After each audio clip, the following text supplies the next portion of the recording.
Eu gostaria de trazer aqui para vocês alguns aspectos do depoimento do ex-ministro Antônio Palocci que são relevantes para a defesa. Sr. Palocci, o senhor está sendo acusado de um crime pelo Ministério Público Federal nesse processo.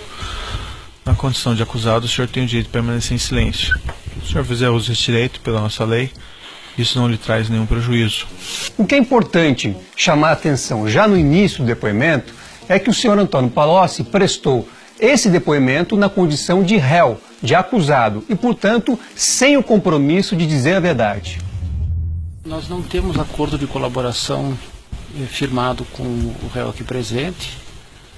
Ele nos procurou, nós estamos conversando, mas nós não temos nada prometido, nem assegurado, nem garantido, nem ele nos trouxe elementos de prova que estão sendo utilizados em qualquer momento. Neste momento do depoimento, eu perguntei ao Ministério Público se havia algum acordo de colaboração premiada feito com o ex-ministro Palocci. E o procurador ali presente esclareceu que ainda não havia esse acordo firmado, mas reconheceu a existência de tratativas. E mais, disse que Palocci não havia apresentado qualquer prova a respeito das suas afirmações. Eu nunca tive, até o final do ano de 2010, nenhum valor estabelecido com o Marcelo Odebrecht. Nunca tive. Porque tudo que eu pedi eles atendiam.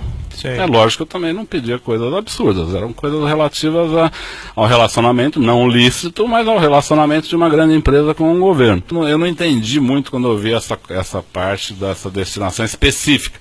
Agora, pode ser um controle dele. Ele não me interessava estabelecer limites, destinações específicas. Agora, ele podia fazer isso por conta dele. É um direito dele, o dinheiro era dele. Neste novo trecho do depoimento, o ex-ministro Antônio Palocci, quando perguntado a respeito da versão de Marcelo Odebrecht a respeito da suposta planilha italiana, ele apresenta uma versão diferente daquela de Marcelo Odebrecht, mostrando aqui já a primeira contradição do depoimento de Palocci e Marcelo Odebrecht. Que as obras cresceram muito e com elas os ilícitos.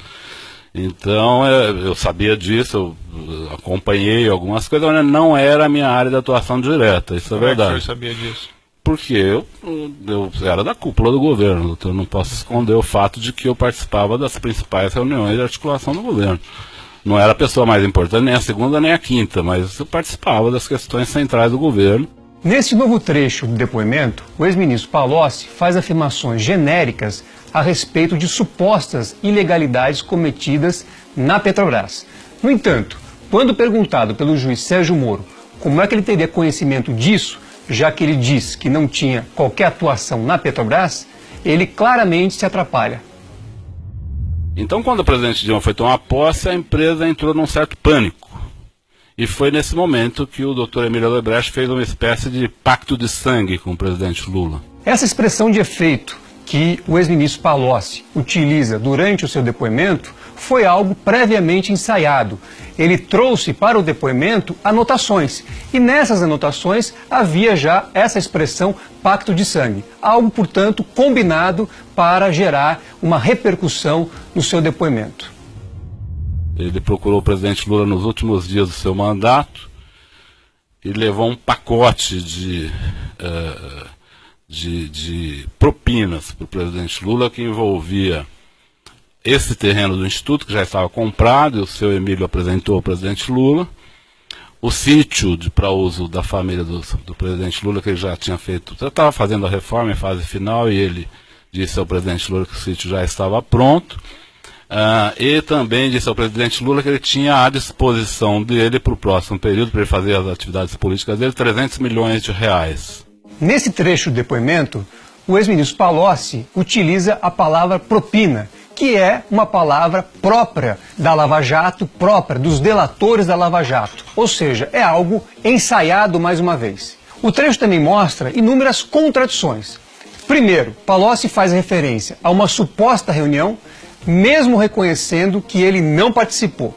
Segundo, Emílio Odebrecht, que foi ouvido há poucos dias na condição de testemunha e com o dever de dizer a verdade, afirmou que jamais tratou de qualquer assunto ilícito ou de valores com o ex-presidente Lula, numa versão totalmente diferente daquela que foi apresentada aqui pelo co-réu e candidato a delator Palocci. Tive conhecimento que Marcelo me trouxe para eu informar o presidente Lula. E eu não levei para o presidente Lula. Não levei, porque eu não levava números para ele. Terceiro, nessa suposta reunião que teria, segundo Palocci, ocorrido em dezembro de 2010, o senhor Emílio Debrecht teria disponibilizado ao presidente Lula e ao Partido dos Trabalhadores um crédito de 300 milhões de reais.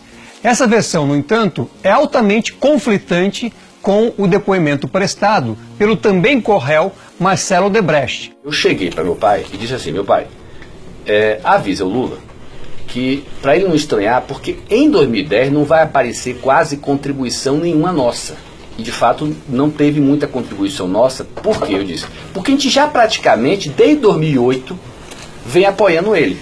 Segundo Marcelo, muitos valores já haviam sido doados em campanha e naquele momento não haveria a doação de valores expressivos. Quarto, neste momento, segundo a versão de Palocci, Lula teria tomado conhecimento da existência do suposto imóvel para o Instituto Lula. Isso se dá, segundo a versão de Palocci, em dezembro de 2010. Ele procurou o presidente Lula nos últimos dias do seu mandato e levou um pacote de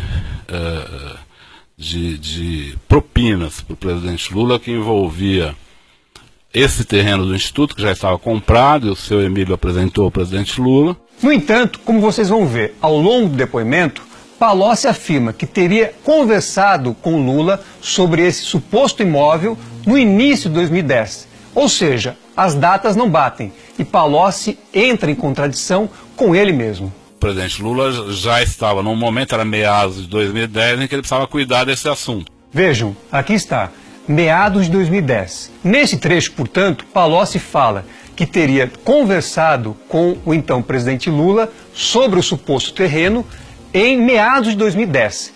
Versão totalmente diferente daquela que ele apresentou no início do depoimento, quando fez referência a uma reunião em dezembro de 2010, quando o Lula teria tomado conhecimento a respeito desse terreno. Portanto, é muito clara a contradição no depoimento de Palocci.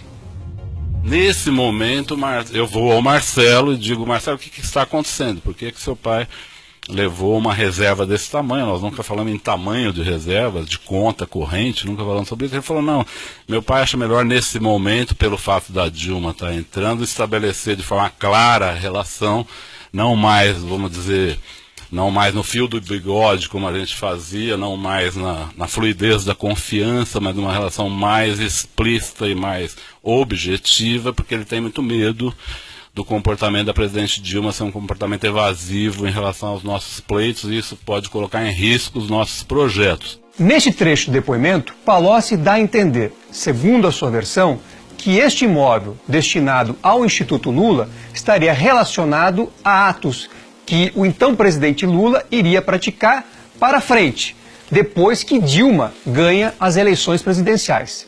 No entanto, a acusação do Ministério Público diz que esse terreno estaria vinculado especificamente a 8 contratos firmados entre consórcios com a participação da Odebrecht e a Petrobras a partir de 2006. É mais uma contradição. O senhor era conhecido por italiano?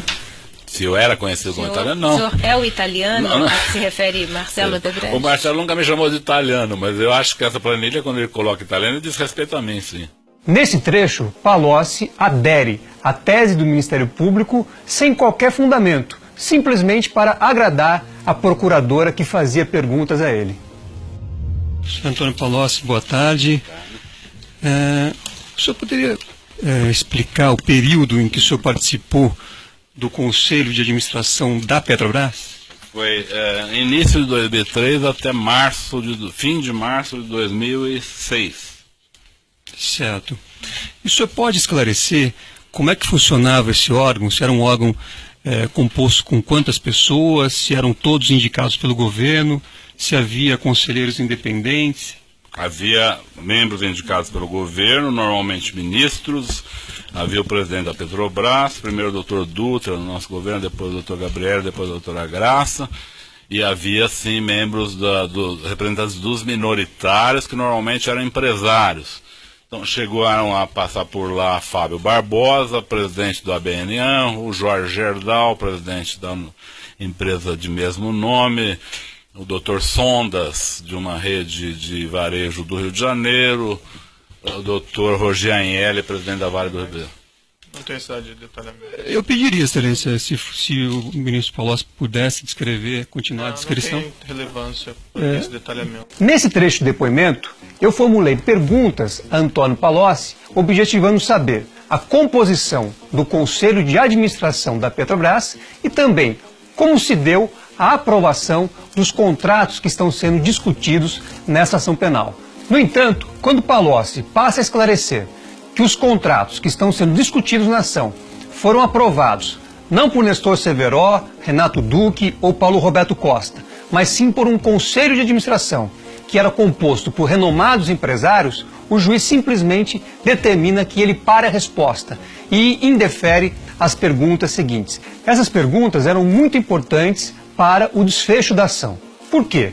A acusação afirma que o ex-presidente Lula teria nomeado 3 diretores da Petrobras para que eles autorizassem a realização de contratos e para que houvesse desvios nesses contratos. No entanto, o que Palocci estava explicando é que os contratos indicados na denúncia foram aprovados não por esses diretores, mas sim por um conselho de administração, composto também por renomados empresários que certamente aprovaram esses contratos porque não identificaram qualquer ato ilícito.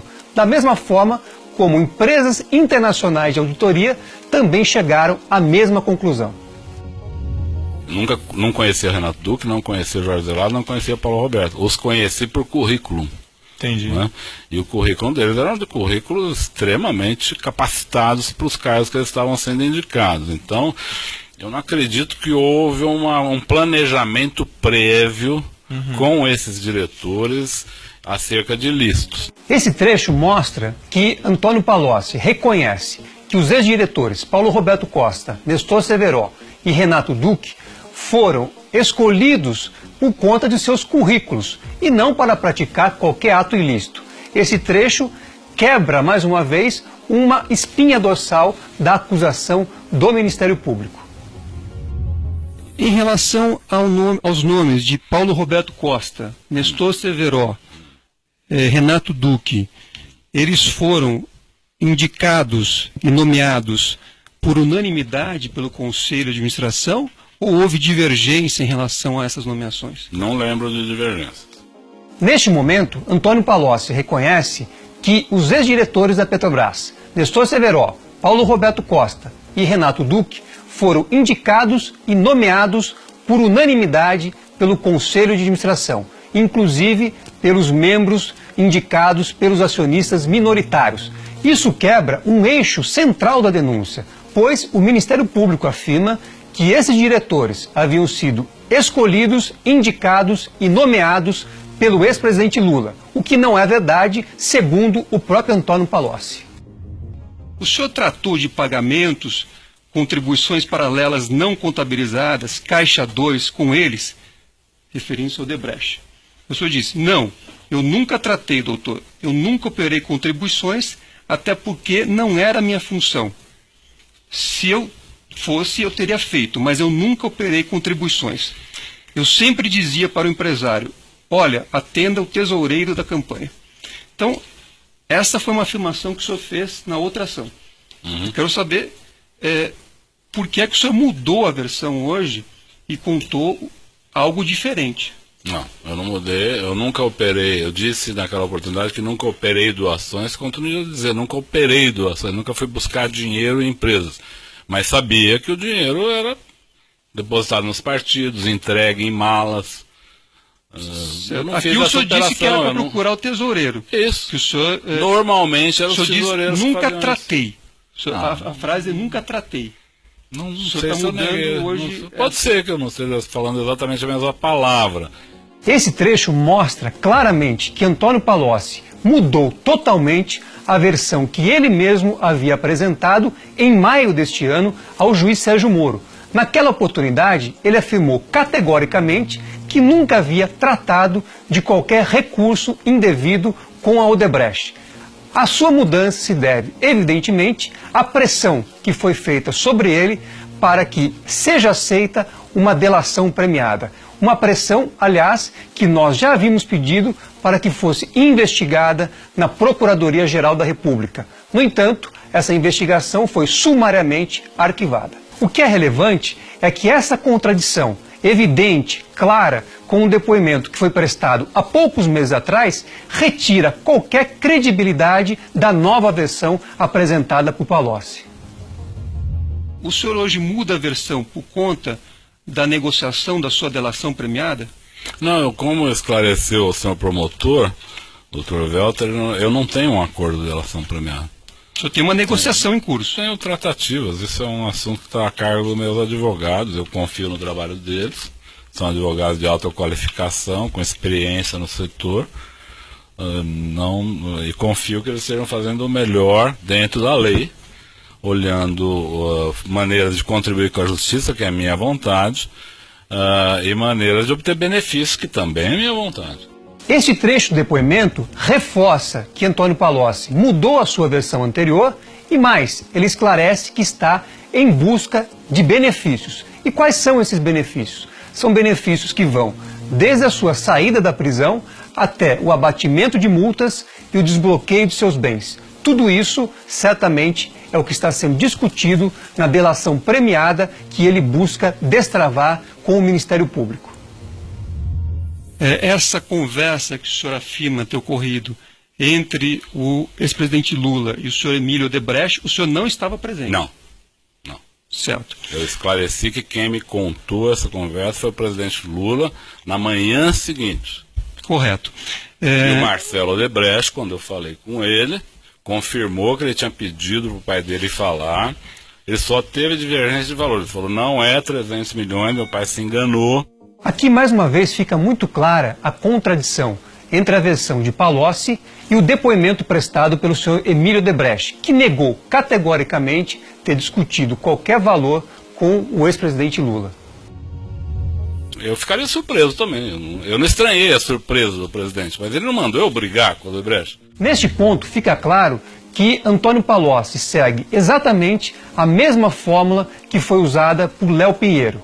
Aparentemente, esta fórmula é necessária para que o Ministério Público aceite acordos de delação de réus que não têm qualquer prova contra Lula, mas necessariamente devem fazer referências ao seu nome.